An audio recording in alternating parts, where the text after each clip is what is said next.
Le projet Le plus grand musée de France, pour moi, vraiment, c'était l'engagement de l'élève. C'est un citoyen, futur citoyen, qui doit s'approprier son territoire, s'approprier son histoire, l'histoire de sa ville, et aussi prendre position. C'est quelque chose d'important qu'on a du mal à inculquer aux jeunes. Avant le projet du plus grand musée de France, j'étais pas du tout sensible à l'art, etc. Je savais même pas l'importance du patrimoine. Quand on m'a présenté le projet, j'étais perplexe parce que je me suis dit qu'on nous demandait notre avis pour dire de le demander, mais que nous, on ne serait pas forcément impliqués dedans. Finalement, on a été beaucoup impliqués. On nous a beaucoup demandé notre avis. C'est avec une immense fierté que nous accueillons aujourd'hui nos jeunes pour les écouter défendre les œuvres choisies et les remercier pour leur investissement dans ce projet. C'était vraiment une approche qui mêlait de tout, aussi bien la connaissance de l'œuvre culturellement, l'histoire, et puis ensuite savoir la défendre, s'exprimer. Il y a eu aussi cette volonté d'inciter l'élève à parler, à se mettre en avant, ce qui est quand même aussi quelque chose de difficile. Je dis ce que je pense, je dis ce que j'aime, et j'apprends aussi de ce que j'ai rencontré durant mes visites. Mon coup de cœur à moi, c'était les coques, c'était les bateaux. Et au final, c'est lui qui a été choisi. Je pense que c'était un bon moyen de nous rapprocher encore plus de notre ville. Sur ce projet, je me suis donné à fond. J'ai réfléchi avec mon camarade Tony. Et on a réfléchi ensemble pour donner le meilleur de nous-mêmes sur ce discours, pour pouvoir convaincre le maximum de personnes.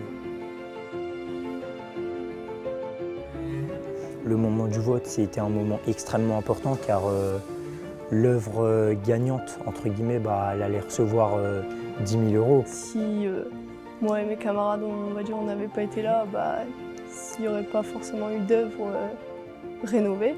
Parce que c'est à nous qu'on a donné les 10 000 € et pas une autre classe. Et du coup, on a essayé de gérer ça du mieux qu'on a pu. Et ces 10 000 €, je pense que c'est une grande fierté pour eux. Nous, les ados de Guilmer, on donne 10 000 € et à nous de partager cette somme. C'est quelque chose d'important. Je pense qu'on ne demande pas assez l'avis de l'élève. On ne le met pas assez en avant et on ne le rend pas assez acteur. Je suis impatiente de connaître la phase de la restauration parce que on a été là à la première partie.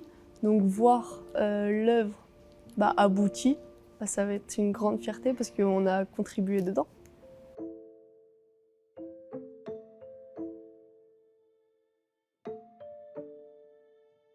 Le programme lycéen du plus grand musée de France donne le goût du patrimoine aux jeunes en les encourageant à se responsabiliser et à agir en faveur de sa protection.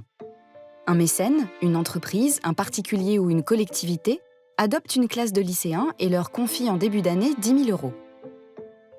Avec l'aide des conservateurs, la sauvegarde de l'art français propose à la classe une sélection de 5 à 10 œuvres d'art en péril, situées autour de leur lycée et accessibles à tous gratuitement.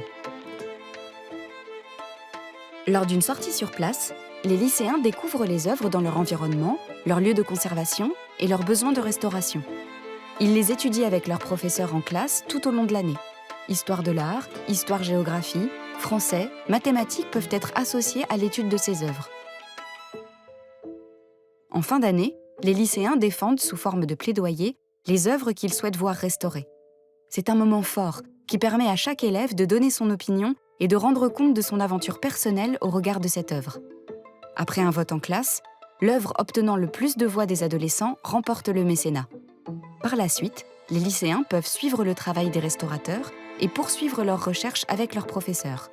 Ils sont ainsi responsabilisés au patrimoine local et deviennent des passeurs dans la transmission de cet héritage. Adopter une classe de lycéens avec le plus grand musée de France pour leur permettre de découvrir les trésors de nos régions.